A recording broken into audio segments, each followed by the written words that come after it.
हर इंसान के कुछ सपने होते हैं। उन सपनों को पूरा करने के लिए हम सब पूरी जिंदगी मेहनत करते हैं, लेकिन कई बार ऐसा होता है कि अचानक कुछ ऐसे खर्चे आ जाते हैं जिसके लिए पैसा इकट्ठा करना मुश्किल हो जाता है और आपके घर का मंथली बजट बिगड़ जाता है।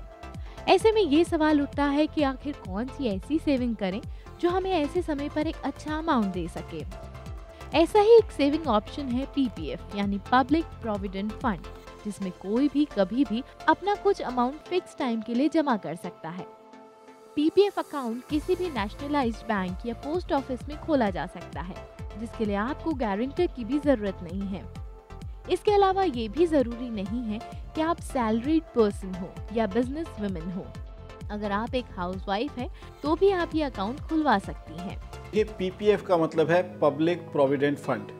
आज की तारीख में जब हम सरकारी कर्मचारियों की बात करते हैं तो उनके पास जीपीएफ यानी प्रोविडेंट फंड होता है और हर सरकारी एम्प्लॉय इस चीज़ से खुश रहता है कि जब वो रिटायर होगा या जब वो रिटायर होगी तो उसको एक मुश्त एक बड़ी अमाउंट मिलेगी। लेकिन उस व्यक्ति के लिए क्या, जो अपना खुद का बिजनेस करता है या सेल्फ एम्प्लॉयड है, उसके लिए क्या सिक्योरिटी है? तो सरकार ने एक प्रोविज़न रखी है पीपीएफ पब्लिक प्रोविडेंट फंड, यानी पब्लिक का कोई भी व्यक्ति इस जो है पर्टिकुलर चीज़ का फ़ायदा उठा सकता है।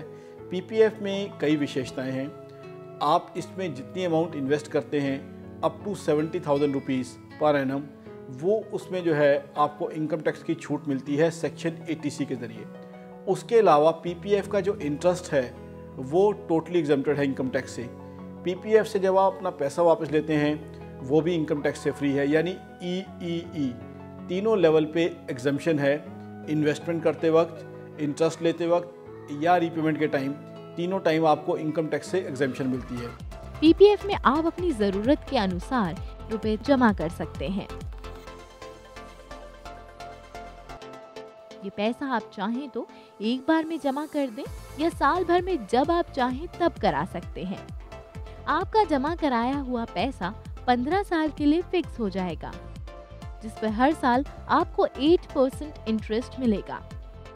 इसके अलावा इनकम टैक्स के सेक्शन 80C के अंडर आपको टैक्स में भी रिबेट मिलेगी।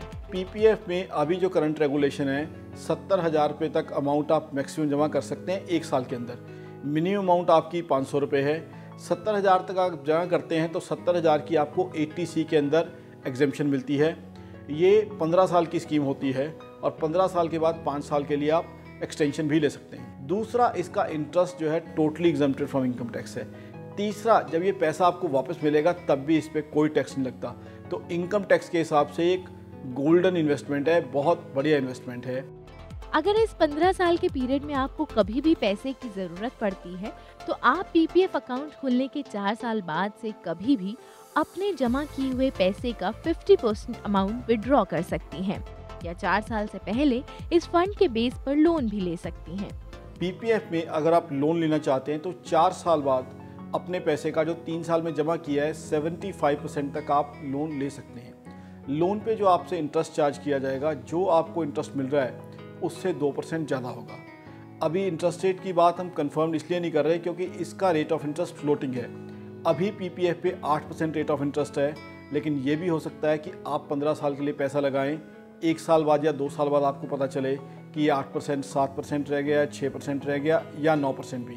तो पीपीएफ पे एक चीज़ बड़ा क्लियरली समझ ले, रेट ऑफ इंटरेस्ट आपका गारंटीड नहीं है, ये फ्लोटिंग है, किसी भी समय इसको चेंज किया जा सकता है और लोन आप जो है 3 साल बाद की अमाउंट का 75% ले सकते हैं। जिंदगी में उतार चढ़ाव तो आते रहते हैं, लेकिन इसके लिए हमें हमेशा तैयार रहना चाहिए। आज से ही सेविंग करना शुरू कीजिए और अपने कल को सिक्योर कीजिए।